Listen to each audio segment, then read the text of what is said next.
Ugh. Hello, ladies and gentlemen, boys and girls. I really need to get this intro thing together, don't I? You and me are going to go on an adventure that we've never been been on before. Oh, yeah. There it is. Now, okay, to be honest, several, may have been on this adventure before. In fact, you probably been on this adventure several times. But you want to know what? This time, you're going on it with me. You know how in school, some of you may be in school, some of you may be out of school at this point. But, depending on my audience, you know how in school, when you go on those field trips, and you're like, man, we're going to have another field trip this year, but it's the same field trip. But you're like, you know what? That guy who I like, he's a pretty cool dude. He's a friend, right? He didn't go on it last time. So this time, I'm going to go on it with him again. This is one of those experiences.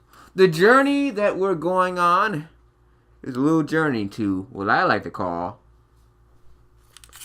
Fairyland. Let me say that again because I don't think the camera got me quite right. Ooh, Fairyland, where all your dreams come true. Literally all of them.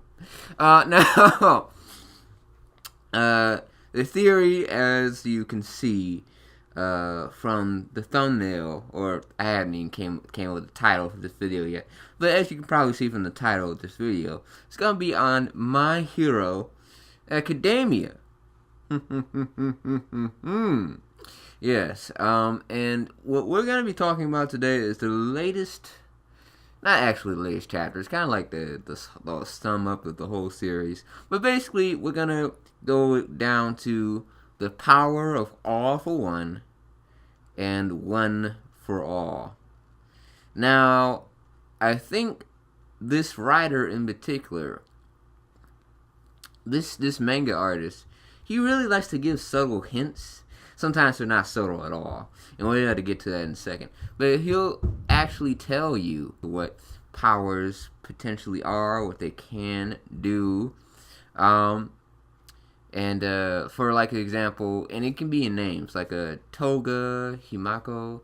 I believe that gives like a subtle hints to like she can train. Oh shoot, anime watchers. You know what? I'm gonna scratch that. Okay, think of something that's not a spoiler. I'm just gonna say that certain names give away certain characters' powers. I'll just say that. And All for One actually tells you right away what his power is, and you kind of can put the two together if you're thinking about it hard enough. I mean, it just clicks right in the head. But it's literally just all powers. Because he takes powers, go to himself. So all the powers go to one person. Hence the name, All for One. And then it had me thinking, well, one for all is supposed to be a power that came from All for One. But what does that really mean? Because it's not like a power where it's based on like... Because All Might's, at first glance, it's like, it's brute force and... it's I'm really fast. It enhances the human physical body. That's basically what it does. It makes you super strong, super fast, super durable. But how does that correlate to All for One? That is a very good question, and I think the answer lies here. It's basically, and it kind of goes down into the passing of the torch from the first person to where we have right now, which is Midoriya. You know how All Might said that he wasn't the first person. This quirk was actually passed doors down him.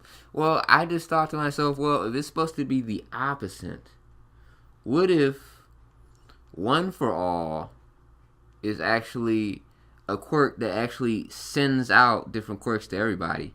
And it's kind of hard to put together, but it kind of makes sense now that I think about it, because now I read comments a lot, and I also I go around on YouTube, so you may see me here and there saying certain stuff on certain other people's videos and whatnot. But basically, what I can gather is that some people say that basically the people that came before All Might, just because All Might was quirkless doesn't mean that the other users before him was, which means more than likely all the users before them, or not all, but at least some of them have powers, right? We can see in the flashback in the latest chapter where you see all the ancestors with well, not all, I think like there's 2 silhouettes, but one of them has like fire on them. So with that being said, since One for All is the exact opposite, where instead of you're taking power from people, you're giving powers out, and it's kind of like the generational thing. Deku could receive the powers from his former owners down to I mean he could get the powers and have all the powers in his uses right now, and it could be awakened through some means or another, which is really cool because, well, I don't know.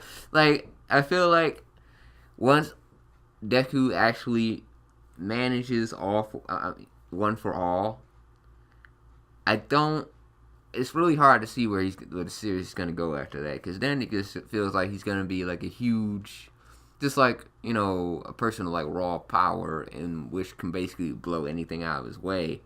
And at that point, I don't really know the series, how interesting you can make a series like that. I mean, you'd have to be a really good writer. And I'm not saying that Horikoshi, please tell me, I hope to God I'm saying his name right. Horikoshi, I'm not saying he's not a bad writer. He's an excellent writer. And I think he could write a Deku with those type of powers. But at the same time, it would be more interesting if he had other powers that he had to master as well after he masters One for All. So, yeah, it's interesting to see where that's going to go. Okay. One thing I forgot to mention is more than likely the quirk that we see All Might use at the beginning isn't even One for All. I almost said All for One for a second. Okay, and the reason why I say this is because, as I recently brought up in this video, One for All. I'm gonna mess that up a couple times.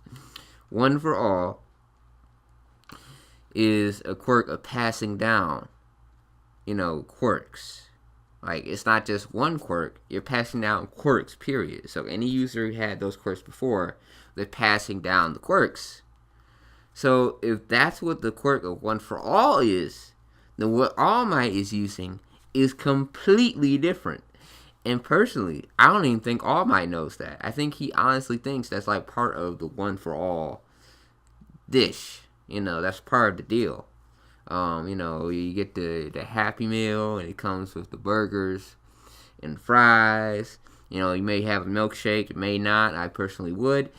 And he thinks that the apple pie, which is, the whole, the mustard form or whatever, is a part of the Happy Meal, when it's actually not. The apple pie is completely separate from the Happy Meal altogether.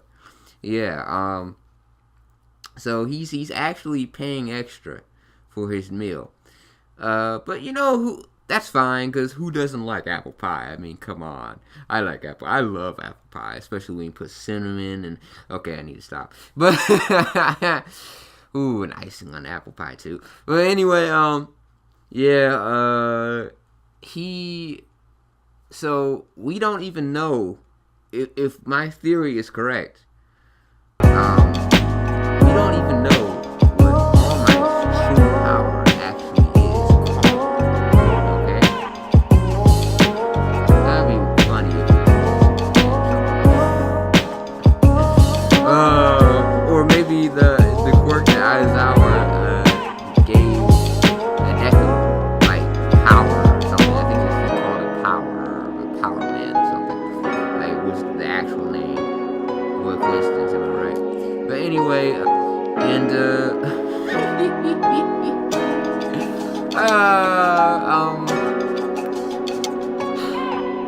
I really hope there isn't a whole lot of like YouTubers who said the exact same thing. I don't know. Whether they have or they haven't, I want to thank you all for watching. This is the first time I've done a theory thing, so I don't really know how well it's going to be received. Also, one last thing I wanted to mention. You don't know how hard I had to work on that role I just did for the intro.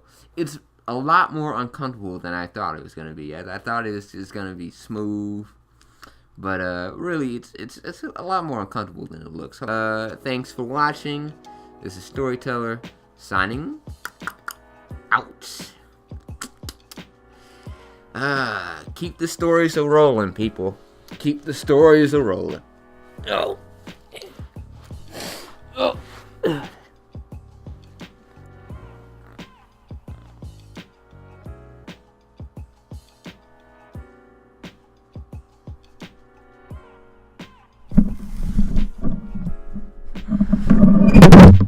I just knocked over my microphone. Have a good day.